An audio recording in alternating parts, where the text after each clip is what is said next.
السلام عليكم ورحمة الله وبركاته. داوديال كسو دوادا برنامج maanta iyo Jubbaland oo toddobaadla isla markaasina qamiis kasta idinkaga yimaada magaalada Kismaayo oo ah xarunta ku meel gaarka ee maamulka Jubbaland. Daawadayaal barnaamijka maanta iyo Jubbaland toddobaadkan waxaan ku soo qaadan doonaa kaalmaha ay dhalinyarada ka qaadan karaan horumarka dalka iyo sidoo kale dhalinyarada wax baratay faa'iidada dalka ugu jirto. maanta waxaan ku suganahay iskuulka Guulwada oo kamid ah iskuulaadka ugu waaweyn iskuulaadka ku yaala magaalada Kismaayo. waxaa barnaamijka maanta iyo Jubbaland marti iigu ah macallin Liibaan oo kamid ah macallimiinta iskuulka Guulwada iyo sidoo kale Ilka Case oo kamid ah aqoon-yahaniinta wax ku soo bartay dalka dibadiisa isla markaasina ku sugan magaalada Kismaayo. si wada jira ugu soo dhawaada macallin Liibaan iyo sidoo kale Ilka Case barnaamijka maanta iyo Jubbaland. waa mahadsantahay wariye Saabir Abdulqaadir Warsame Saabir Anasti iyo TV caalamiga ee Somali Cable. sidoo kale barnaamijka waxay la qayb qaadanaya saaxiibkay Maxamed Abdulcasiis Maxamed Xasan. Ilka Case ayaana nees waa soo Saabir sheegay oo kamid ah aqoon-yahanada oo dhalatay gobolkan Jubbada Hoose qaasatan magaalada Kismaayo jaamacadda Uganda Kampala University ka soo baxay dalka Uganda. aniguna waxaan ahay Liibaan Garaad Cali oo kamid ah macallimiinta iskool Guulwada halkan waa xarunta iskool Guulwada. waa mahadsantihiin aad iyo aad ku mahadcelin lama dhownahay. aad baad u mahadsantahay macallin Liibaan. Ilka Case sidoo kale ku soo dhawaad barnaamijka maanta iyo Jubbaland TV-ga Somali Cable. bismillah awlan waxaan halkan ka salaamayaa dhammaan shacabka Soomaaliyeed qaasatan Jubbaland sida tooska ah barnaamijkan noo daawanayo. assalaamu calaykum waraxmatullaahi wabarakaatuh. marka xigta waxaan halkan aad iyo aad aan uga mahadcelinayaa wariyaha u jooga Jubbada Hoose walaalkeen Saabir Honest oo wariye dadaal badan ah. aad iyo aad baan ugu dhawanahay TV-ga Somali Cable iyo barnaamijka toddobaadka ee lagu qabanayo magaalada Kismaayo oo looga hadlayo horumarka dhanka waxbarasho iyo dib u dhis. aad iyo aad baan kaga mahadnaqaynaa. okay ugu horeyn su'aasha aan rabo Ilka Case inaan ku weydiiyo waxaad ka mid tahay aqoon-yahaniinta u dhalatay gobolka Jubbada Hoose gaar ahaan Kismaayo oo wax ku soo baratay dalka dibadiisa. bal ka waran horumarka dalka ay dhalinyarada ku soo kordhin karaan. aad iyo aad baad u mahadsantahay walaalkeen Saabir Honest. run ahaantii wadan kasta saan ognahay waxaa horumariya ama backbone ama lafdhabar u ah waa dhalinyaradiisa siiba kuwa aqoonta leh. run ahaantiina dee annagu haddaan Soomaali nahayna bulshadeena aad iyo aad baan u rafaadsannahay. iminkana waxaan loo qiyaasaa 75% 75% shacabka Soomaaliyeed inay dhalinyaro yihiin. maantana dee wadanka waxaa noo muuqda rajo aad iyo aad u iftiin badan inkastoo murugooyin dhibaatooyin badan aan soo marnay balse hadda dhalinyaradii Soomaaliyeed gacmaha ay haystaan dhankii waxbarashadana waa lagu jeestay. haddana waxaan diyaar u nahay dhammaanteen dhalinyaradeen wax baratay inaan wacdkii hore ama wacdigii hore lagu jiray waaqi hore lagu jiray inaan wax badan ka bedelno oo wadankeena midnimo iyo horumar iyo dhan walbaba aan ka qayb qaadano ayaan diyaar u nahay insha Allah. aad baad u mahadsantahay. Liibaan Garaad ku soo dhawaad barnaamijka waxaan rabaa su'aasha labaad inaan ku weydiiyo waxaad ka mid tahay dhalinyarada wax ku baratay dalkooda hooyo haddana macallinka ka noqday iskuulaadka ku yaala dalka. bal ka waran kaalin intee le'eg bay dhalinyarada ka qaadan karaan horumarka faa'iido intee le'eg bayna dalka u soo kordhin karaan. bismillaahi rahmaani rahiim. waa su'aal muhiim ah. dhalinyarta siday u horumarin karaan wadankooda. horta dal walba waxaa horumariya waa dalkiisa. wixii kale waa iska taageeray kaalmo laakiin markay imaado naf u hurid iyo dhisid waxay ku xiran tahay dadka wadanka ku nool. intaynan ka wada hadlin wadanka sidaan ku horumarin karnaa waxaa marka hore muhiim inaan ogaano annaga lafteena sidaan isku horumarin karnaa inaan wax isbarno kadib ayaan dalkayga dhisi karnaa. qofka markuu dhisan yahay nafsad ahaan ayuu dal ahaan dhisi karaa. wax walbana waxay ku xiran tahay tacliinta. nin jaahil ah wuxuu dumiyaa guri tiir leh, aqoon-yahankana wuxuu dhisaa guri tiir la-aan. marka inaan anaga horta wadanka iyaga aqoontiisa aan horumarino, hadday tahay muqararaadka inaan horumarino, macallimiinta in la tababaro, imtixaanada in laisku dheelitiro, iyo dhammaan wax walbo oo agab ay u baahan yihiin ardada Soomaaliya in loo dhammaystiro. kadib in loo sameeyo dadweynaha Soomaaliyeed gool heshiisiin ah, ku dheelitiran, cafis iyo masaamax. markay arrintaas noo suurto gasho kadib ayaad u soo jeedsan karnaa dhismaha wadanka. annagoo jaahiliin ah, dalka yagana uu burbursan yahay, ma umaleyna aniga inaan wadan dhisi karno. marka tallaabada koowaad ee aanu wadanka yaga ku horumarin karno waxaan u arkaa inaan horumarino dhanka waxbarashada. dhalinyarada Soomaaliyeed sida la socotay dhalinyaradii hore ee SOL waxay ka koobnaayeen 13 wiil. haddeertaana kumaankum kor bay u dhaafayaan dhalinyarada isku taxallujinaysa in ay wax dhisaan, isla markaasina hami fiican oo dalka kaga jiro. dhibaatooyinka ugu badan ee dhalinyarada haysto ama caqabadaha haysto oo dadka ay soo keen laayihiin bal maxaa ka mid ah? dhibaatada noogu weyn ee wadanka iyaga haysta waa xamaasad degdeg ah. nin baa soo istaagaya social media, waa in wadanka la dhisaa, waa in wax la qabtaa, hadalla macaan ku hadla, kadib dadkii oo dhan aa kacay. ninkii laga yaabaa bini aadan waaye inuu simbiraxdo, qalad ka dhaco, dadkii oo dhan hadana mucaaradaya. marka dhibaatada ugu weyn ee wax loo dhisi lahayo waxaa waaye kow, xamaasada degdega ku saleysan ee aynan ku jirin niyad wanaagsan. tusaale aan usoo qaato, inkastoo aanu ka hadlayna dalka, madaxweynaha aan usoo qaato tusaale. xilli usoo sharax madaxweynenimo waa ku guuleystay madaxweynaha Soomaaliya mudane Maxamed Cabdullaahi Farmaajo. wixii taageero u helay waa arkiis, sida wadanku u farxay ogay iyo shacabka. qalad yaraa ka dhacay, sidaan u arko insaankuna waa qaldamaya. nebi aadan baa jannada laga soo saaray qalad u gal awgi. dadkan waa insaan waaye, wadan dhisana looma dhiibin. qalad baa ka dhacay, ha yaraada ama weynaado. lagama wada hadlin siduu ku dhacay iyo sideen u xalinaa iyo sideen u xisaabtanaa. aflagaado iyo mucaarada bilaabmay. marka waxaad moodaysaa marka hore jaceylkuna xamaasad u ahaa, mucaaradkan dambena xamaasad u ahaa. marka aniga ayaanteeda waa xamaasada waxyaabaha aad noo qareebaya. aad baa mahadsantahay. tixraaca su-aashii ahayd SYL ayagoo 13 dhalinyaro ayay u suurta gashay inay midnimada Soomaaliya iyo xornimada ay ku guuleystaan. maantana kumanaan qof ayaa jiro oo Soomaali ah oo dhalinyaro ah wax keeni la. aniga haddaan su-aashaas kaaga jawaabo walaal Saabir, run ahaantii waxa weeye caqabadihii xilligii SYL ay ku shaqeynayeen iyo caqabadaha maanta Soomaalidana dhalinyaro ahaantana ku shaqeynayeen oo kala duwan yihiin. aniga waxaan dhihi karaa run ahaantii horeyna waa uu yiri SYL caqabadihii hortaagna iyo caqabadaha maanta annaga dhalinyaro Soomaali ah hortaagan waa labo caqabado kala duwan.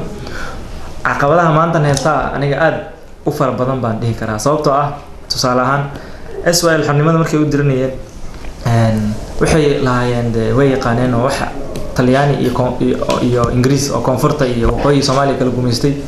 wadada yaqaanaan hadday siyaasad noqoto oo tii shirarka caalamiga loo tagi jiray oo cod lagu raadsan jiray siyaasadeed.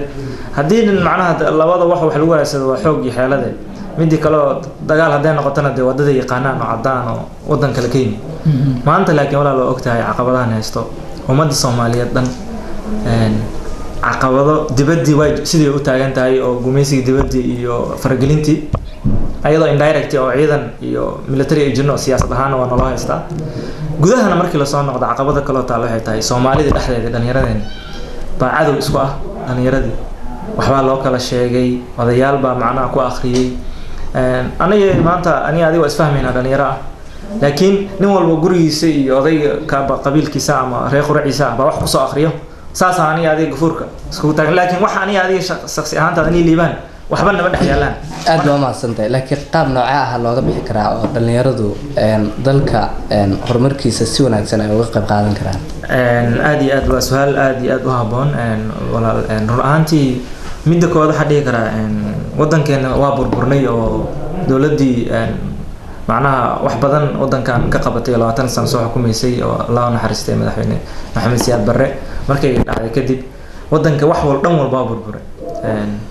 arrimihii hadday noqoto caafimaadkii, waxbarashadii, dhulalkii, wixii macnaha danta guud oo dhan waa baaba'day. waxaa koowaad oo macnaha dhibaatada zaa'idka u sii keenan xitaa jahliga iyo aqoon darrada. haddana waa ognahay wadanka Soomaaliya manhaj ma lahan midaysan oo maanta ardayda Soomaaliyeed aniga dugsi hoose dhexe sare waxaa ku soo qaatay magaalada Kismaayo. juqraafi waxaa la dhigi jiray Kenya curriculum baa wax ku soo bartay. waxaa la bari jiray baalkii boqortooyooyinkii Uganda iyo Kenya, qabiilada Uganda iyo Kenya, wax Soomaaliya iyo gobolada la bari jiray. dhalinyarada waxay ku soo kacday marka wadankooda ay soo wax ka aqoon systemka kalena Carabi bay ahayd, Sacuudiga iyo Jordan iyo Bahrain baa la kala bari jiray dadka dhanka Carabta wax ku barto manhajka. dhankan Kenyaatiga iyo Kenya curriculum waxaa la bari jiray. dhalinyarada soo kacday marka wadankooda ninana maxaa laga wadanka khayraadkii wadanka wadaniyad iyo macnaha wadan jacayl cunigi ma lahan. that is why sababaha aan u arkaan in la sii cararayo tahriibka keenayo qofka hadduu wadankiisa barwaaqada nimcada ruuxu ka kooban yahay uusan aqoonin ma dhici karto in uu jeclaado wadankii ama uu ka qayb qaato ama uu horumar u keeno. wuxuu aaminsan yahay information maadaama uu keenin waxba ra'yi kuma gurna inuu ka cararo un bay noqon maalin dambe. midda koowaad waxaan dhihi lahaa manhajka horta hadda dowlad macnaha maasha Allah waxaan oo dhalatay Soomaalida qalubtooda soo wada jiidatay. dowladihii horena wax badan bay soo qabteen alxamdulillah. marka hadda waxaan xukuumadan jirto oo federaalka aan kula talin lahaa muhiim pointii koowaad in la saaro horta manhaj midaysan oo dhalinyarada soo kacayso wadaniyad patriotism waxa la dhaho patriotic macnaha wadaniyad in lagu abuuro dal jacayl walaalnimo manhaj macnaha suuban oo ku dhisan wadaninimo iyo walaalnimo in manhajka wasaaradda waxbarashada ee Soomaaliyeed ee federaalka ilaa isteediyada loo soo dhaadhiciyo oo saas macnaha wadaniyadaas lagu beero. pointii koowaad qofka ama wadan ama dhalinyaro markay wax noqon karaan waa markuu qofkii aqoon leeyahay. ana hadda wadan baa wax ku soo bartay wadankan Uganda jaamacad aan ku soo baxay 5 sano wadanka joogay. run ahaantii ma arkin laba shakhsi oo macnaha ishaysata ama gacan isku qaadayso. waa sharci iyo kala dambeyn bay qof walba yaqaan. laba qof adduunka horta wax khilaaf kale lagu jira balse markii wadada la isku qabsan laba qof markay wax dhaxmaraan waa la isku qaylinaya labada qof wax kale isma dhahayaan. waxay leeyihiin sharciga anaa ku saxsan adaa qaldan kan kale wuxuu leeyahay maya anaa saxsan anaa qaldan. sidii la isku murmay wax la isku haysto waa sharci. sidii la isku murmay dadka dadweynaha imaanaya meesha soo marayaan way dhageysanayaan ayaga u qarqaadaya adiga wareeg qaldan ninkan sharciyan uu ka saxsan yahay. ma la dhihi karaa dhalinyarada aqoonta le marka laga tago dhalinyarada aan aqoonta lahayn wax duminaysa ama wax kharibaysa dalka ku badan? dabcan waa la dhihi karaa iyo run ahaantii waataan kuu sheegay wax walba way burbureen wadankii. dhalinyaradii markii inta badan waxbarasho iyo dhan walba markay burburtay janiska ama opportunity-ga furan waxay noqotay askar iyo qori in la qaato oo ninkii maanta qori wato inuu bariis helo ama wax dhaco ama wax dilo. marka jahliga illiteracy rate-ka Soomaaliya waxaa la dhahaa 67% 67 waa dad aan aqoon lahayn baa lagu tilmaamaa. marka maxaa soo haray 67 markii laga jiro 27 marka 37 la dhihi wax bartaa sax. marka waa arki kartaa inay badan yihiin balse haddeertan currently xaaladda hadda ku jirno waaqic waa isbedelay. qof kasta oo dhalinyaro ah Soomaaliyeed ama jiilka hadda soo kacay dhamaantood waxay aad macnaha u daneynayaan waxbarashada oo iskooladii waa arti loo buuxiyo. secondary aniga 2012 marka halkaan dhameynayay Kismaayo dhan dugsi sare waxaan ku dhameynay 100 wax ka yar. maanta oo 2017 ana ku dhawaad 400 baa u fadhiistay imtixaanka federaalka oo dowladda Soomaaliya qaaday. marka waa arki kartaa in rate-ka ama percentage-ka uu kor u soo kacay insha Allah. aad badan dhaxgalo ساو جدا هرت عمرنا وربحية الوضع كنا نسيو أنا إيستن أفريقيا هان تواني أول هاي نادوا كوي توانو السودان كلا قاضي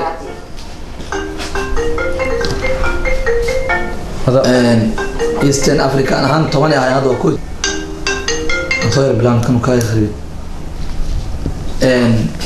sabir anaga Eastern Africa ahaan waxaan nahay wadanka afraad ee ugu baaxad weyn 500 something waa dhulkanaga kilometerkiisa waxaan leenahay intaas milyan oo hektar oo beereys ah waxaa la sheegaa boqolkiiba 3 in laga faa'iideysto waxaan leenahay badda ugu dheer Africa xeebta ugu dheer Africa waxaan leenahay webi waxaan leenahay xoolo aad u badan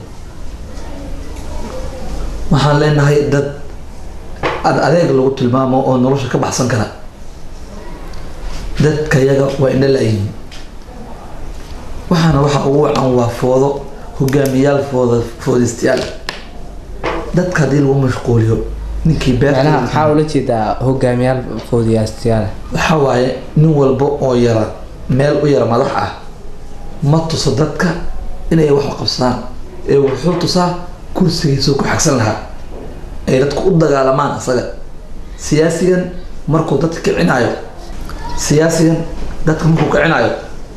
inta hadda wariye ahayd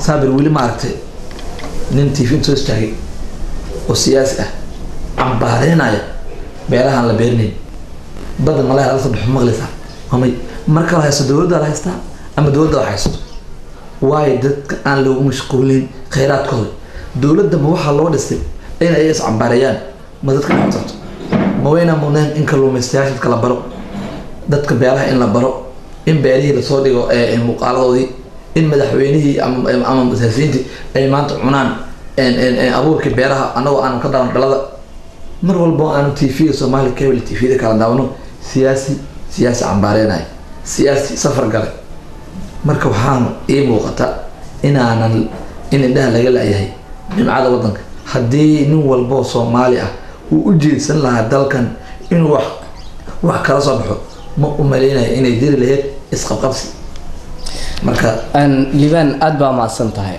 waxaad ka mid tahay dhalinyaro daayar ah oo dalkooda hooyo joogto haddana isu howlay in ay u ololeeyaan dadka aan waxba awoodin ee dhibanaha ah bal adiga yaa kugu dhiirigeliyay in aad dhalinyaradaas ama dadkaas aan waxba awoodin aad u ololeysid goormeedsi ku dhiiratay inaad dadkaas u ololeysid waa maasanta sabir barnaamijkaas kalena uu jira oo samafalka ah oo aan ka shaqeeyo liibaan ahaan mas'uul ahaan magaalada Kismaayo waxaan eegay shaqada ii banaan siyaasiyan ka wada jira wasiir ninkan oo sharaxan wariyaan arkay adaan ugu jiro ana shaqooyin ku kala qaybsaday waxaan raadiyay shaqo muhiim ah oo loo baahan yahay maadaama wadanka mas'uulka ka wadanahay nin walbana horumarkiisa meeshu ka qayb qaadan karo muhiim ah inaa wariye ah waa in aad ku dhageystaa wasiir inaa hunguriye ma waa inaan dhageystaa ninka wasiirka noo sharaxan maxaa ii banaan waxa ii banaanatay masaakiinta in loo kaalmeeyo sanadkana 4 waxaan jeclaystay inaan lacag soo aruuriyo masaajida iyo Facebooka kadib masaakiinta u qaybiyo muuqaalo badan aan soo dhigana waa aragtay aad iyo aad u maasantahay su'aasha Soomaaliya in uga faa'iideysto Soomaali cable barnaamijkaasna barnaamij Ilaahay subhanahu wa ta'ala waji ugu inta barnaamijkan aad ku guda jirtay wax caqabada ma kala kulantay laba arin ayaa jirto maalin hore waan soo jeediyay ilaa hadda jawaabteeda ma helin niman dhalinyaro qaar la siiyo baaq ay soo jeediyeen way jiraan barnaamijyadan oo kale markii la qabanayo waxa iska muhiim in qofka camera haysto oo masaakiin soo duubo kadib uu muuqaalkooda soo dhigo telefoonku waa caqabad dabkiisa mar walba waa dhaca in lagu hayo noqonaysaa qof aan shaqeyna malaha laakiin kamerada waa tiirinaysaa hooshada qabsanaysaa kameradaasna way jirtaa caqabada hadda waxaa jirtay aan kasoo gudbay oo kalsooni darro ahayd nin dhalinyaro la aqoon lacag keena markuu dhawaalo la yaabay laakiin markaan soo dhigay waxqabadkayga xogada kalsooni waa ka helay xagga shacabkayga oo aad bay ii taageersan yihiin wax hadda ani lii qabanayna maan wax muslimiinta aan wada qabanayna waaye waana ku faraxsanahay inaan masaakiinta caawiyo aad baad u mahadsan tahay ilkaasi aan soo gudbo ilkaasi waxaa tahay aqoon-yahaniinta da-yarta ah haddana siyaasadda dalka rabta inay kusoo biirto ama hadda hawada weyn ay uga jirto waxaan la socdaa in aad tahay musharax u taagan xilka wasiirka dhalintii isboortiga Jubbaland goormay kugu dhalatay inaad isu soo taagto xilkaas goormayse aad haweysatay inaad kusoo biirtay siyaasadda dalka? run ahaantii waa su-aal aada u muhiimsan. saan kuu sheegay wadankeena Soomaaliyeed 75% waa dhalinyaro. marka siyaasadana dee waxaan ogsoonahay in ay saddex u qaybsan tahay oo dowlad markii la dhaho oo executive, judiciary iyo parliament oo ah qolo fulinta iyo kuwa sharciga iyo maxkamadihii. marka golahaas fulinta oo executive-ka oo politicians-ka badanaa siyaasiyiinta oo madaxweynaha iyo wasiirada iyo kamid ah waxay dejiyaan macnaha siyaasadii policy-gii wadanka lagu dhaqi lahaa iyo vision-kii iyo aragtidii. marka maadaama aan nahay Soomaali dhalinyaradeena 75 siyaasiyiintaas talada noo hayana ay ayaga yihiin kuwa siyaasadda noo hagaayo, waxay noo dejiyaan ay nolosheena saameynayso, waa qasab waana wax ku habboon in dhalinyaradeena aan ka qayb qaadan oo kamid ahano si aan go-aanka iyo waxa annaga na saameynaya aan go-aan ku yeelano oo aan kamid noqono. run ahaantii dhalinyaro marka la dhaho waa age bracket isku qoom ayaan nahay. badanaa waxay saameyso colaada, dhibaatada, dhimashada, tahriibka waa annaga. marka in dhalinyarada Soomaaliyeed ana hadda wadanka ka yimid waa wadan Mareykanka ugu badan ee dhanka tahriibka. xilli oo jaamacad Kampala International University aan soo dhimay aan xasuustaa hal waqti ama hal semester oo 2014 ka 315 arday ayaan u xareeyay foomka, way imaadeen wadankii 15 arday ayaa bilowday jaamacad. inta kale Liibiya, Suudaan xaggaas ay gareen badi. waa hal semester, maalin walbana way qulqulaan. marka su'aalaha isweydiinaya waxay tahay kuwa xataa jaamacadda la dhiganayo oo final iyo 4 sano soo waday oo sanadka ugu dambeeyay ku jiro baxay waa jiraan badan. rajo xumo ayaa wadanka ka jirtay oo qofkii markuu fiiriyo wax soo barto kale gobol hebel markaa ku noqotay in shaqadii afiirneed adeerka hadduu meesha ku joogo gacanta ku qabanin wax macnaha aqoontaadi ku tixgelinay inaysan jirin. cuniga maskaxdiisa markuu fiiriyo meeshii adeer hebel oo waxay geenayaan jiro maskaxdiisa ku dhufsado zero markii soo baxdo waxa soo baxay badda inuu galo. marka dhalinyaradeen in la tusiyo in wadanka ay jago walba ha ahaato madaxda kan ugu sareeyo kan ugu hooseeyo in loo tartami karo. haddana dee aad iyo aad baan baarlamaanka hadda cusub ee federaalka awgeed isbedelkii dhacay dhalinyaro ayaa kusoo wada baxday. marka in waxyaabo badan baa igu dhaliyay oo ah markaan arkay dee dhibaatada dhalinyarada ay haysato inaan annaga waxa noo roon aan naqaano aan ku biirno executive-ka ama dowladda qaybaha fulinta.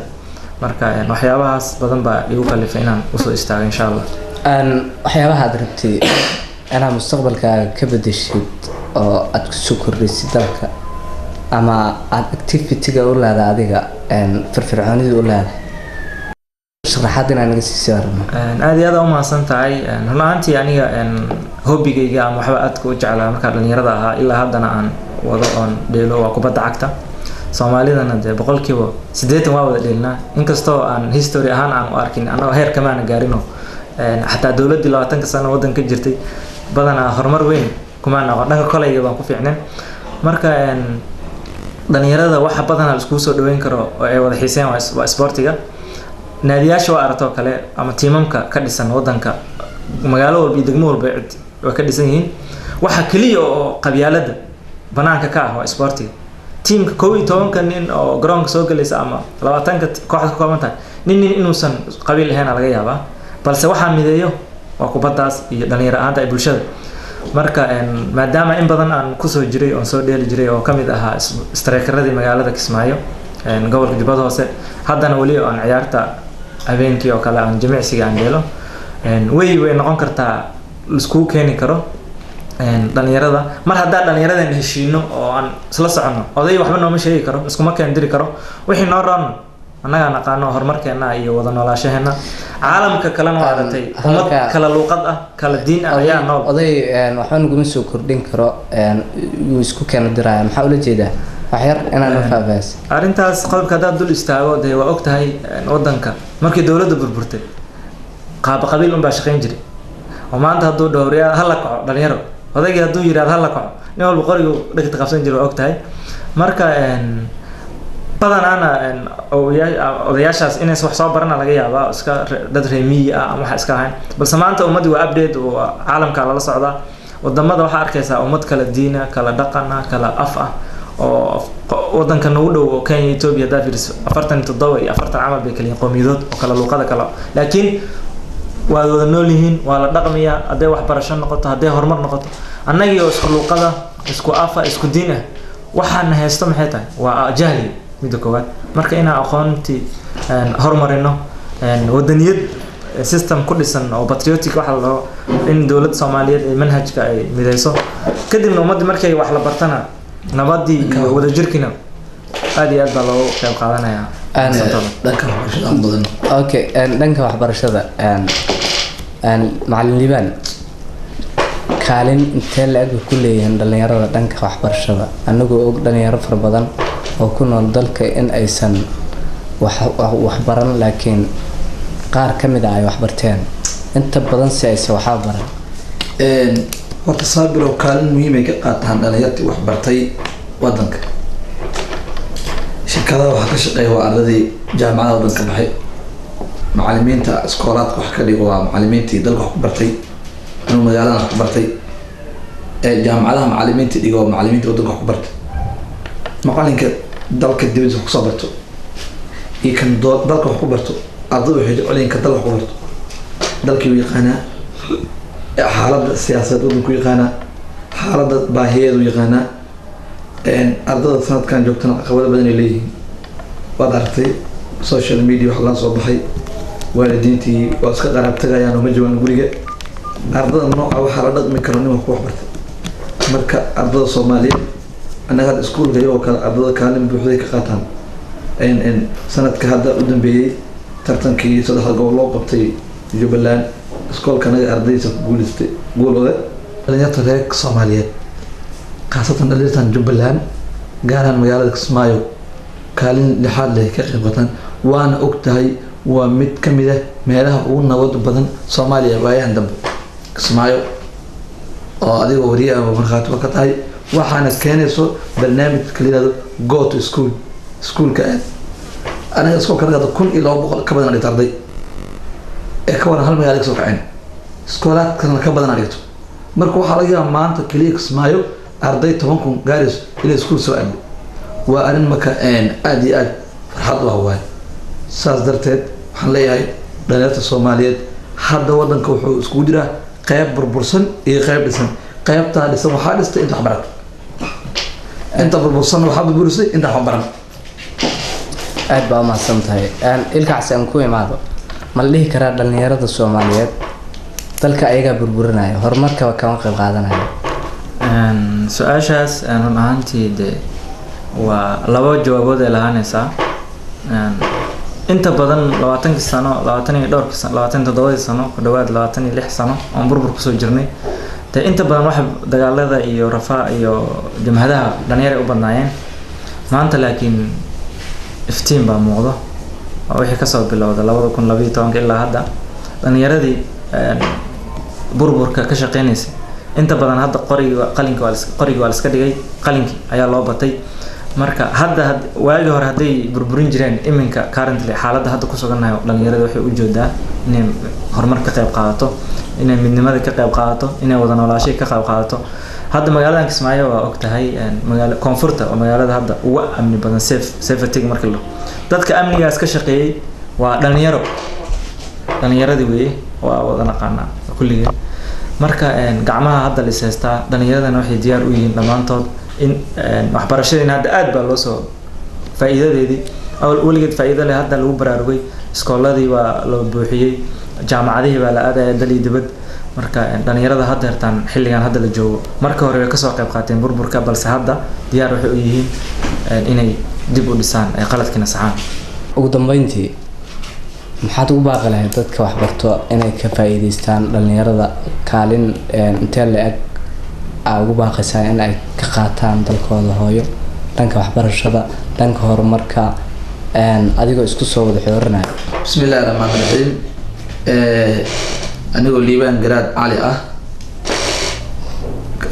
marka koowaad waxaan u mahadcelinayaa mar labaad walaal wariyaha TV-ga caalamiga Somali Cable Saabir Cabduqaadir Warsame Saabir Anas runtii horta waa TV aad aan u jeclahay aadna ugu xiranahay sidoo kale saaxiibkayga barnaamijka la qayb qaatana Cabdicasiis Maxamed Xasan ilka casasna oo madcilinayaa waxaan ugu baaqayaa saddex baaqaan dirayaa baaq ku socda waalidiinta baaq ku socda ardayda iyo baaq ku socda macallimiinta baaq waalidiinta waxaa lay fadlan ilmaha waxbarasho geey waxba ha yasin waxbarashada dalka waa muhiim waa laf dhabar waa badbaadada cunugaaga adiga ayuu beri ku adeecayaa wax kaa maqlayaa wadankana wax uu ka maqlayaa fadlan caruurta ha la geeyo iskoolka waxaan ugu baaqayaa ardayda Soomaaliyeed inay ka faa'iideystaan waxbarashada dalkooda nin dalkiisa wax ka baran waayay dal kale wax ka baran karo haddii aad ku guuldareysato waxbarashada Soomaaliya